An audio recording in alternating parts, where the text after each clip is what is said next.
Okay, guys, welcome to this little video where I'm going to be talking about Wintertodt. This is a classic early game iron training method, and I'm sure many of you guys are familiar with it and have kind of opinions on it. But we're going to talk about why we're here so that you can get an understanding of what your options are and make your own decisions a bit more informed. Because I think a lot of people are going to think they know why we're here and not really understand the full picture. So we're going to go over it. So, why are we here? The main reason we're at Wintertodt is for the combat achievements and for the drops, specifically the diamonds and the magic logs, and the Tome of Fire is also quite important, especially later on in your account. And more secondarily is actually all the other experience. So you get a lot of construction experience, you get fleshing experience, you get woodcutting experience, so on. Those are all great and are huge reasons why you want to be training here, but actually not as important as you might think. Of course, you're also getting a lot of seeds and other loot from training here that are pretty helpful. But all is to say, the only real critical reason you're at Wintertodt is actually for those common achievement points and the drops. You need diamonds for the Fragment of Saren fight. You need magic logs for Desert Treasure, and I think what Morning's in part one, if I remember correctly. So those are easy to get, and everything else is actually quite optional. The reason why I'm stressing this up front is that the guide is recommending you go to level 50 construction, which it's also saying that you should do mass worlds, which I actually think mass worlds are much better than solos from an efficiency point of view.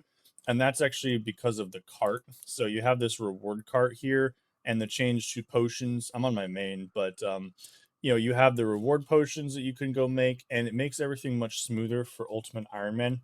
And in the past, doing solos was a lot more effective because you could keep all of your loot in the large crates and it just kind of worked better. But now masses are totally fine, extremely Ultimate Iron Man friendly, and of course, much, much higher XP per hour. If you're doing a normal mass world, it's like twice as much as solos. If you're doing the scouting hopping method, it's even more. Like it's way faster than solos. So even though solos do give more construction experience and they give more points and blah blah blah, the fact that it's just so much lower fire making experience means that you could just do mass worlds, and then with the extra time you saved, just train construction normally or train fletching normally, that kind of thing, and it comes out kind of better. Also, the scouter hopper method, since you're fletching so much, you actually get really good points per hour anyway. So it's just really strong.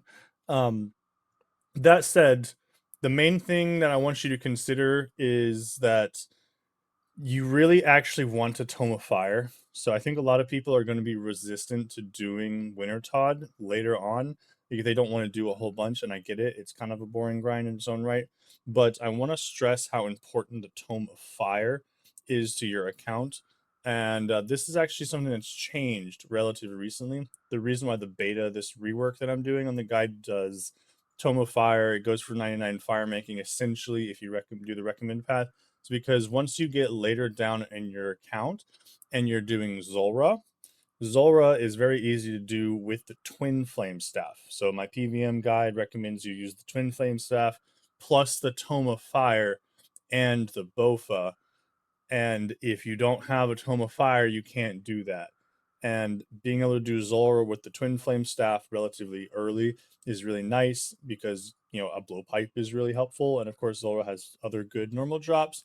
And other than the Twin Flame Staff, it's actually pretty difficult to do Zulrah as early as effectively. Like, people want to go for Doom, and yeah, you could try to go for Doom and get the eye, but that's its own detour. It's a lot of routing to try to go for. You have to get the synapses and stuff with that. Blah blah blah. So just getting a twin flame staff and the Tome of Fire is quite important, and that ties back all the way here in the early game, where the fact that you want the Tome of Fire later means that getting it now is the best time to do it, because then of course you will have it while you're questing. It saves an inventory slot during skilling training. It saves an inventory slot while you're questing. It just is a really, really useful item to have that is unfortunately only obtainable here at Wintertodt. So that is why the guide is actually telling you to train so much.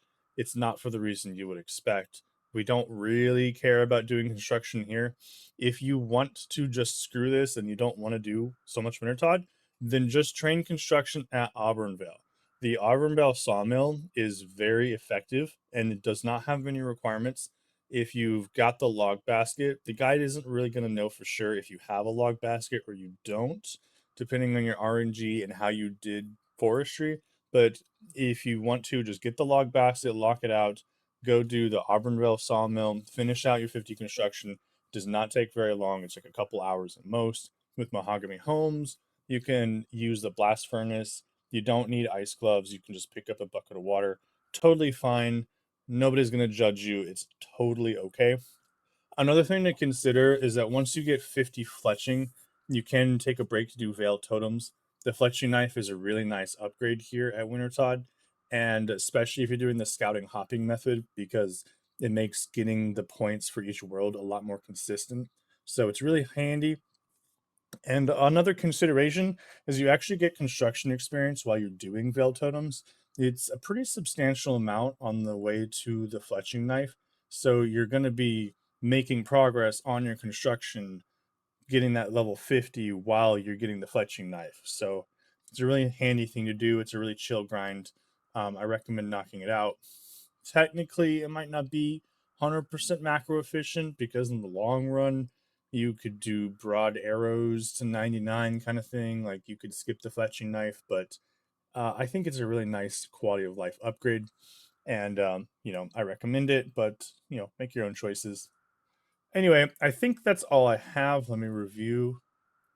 Oh, I did want to specify again, like solos are fine if you want to do them. They're, nobody's going to judge you there if you want to do it, but go for it.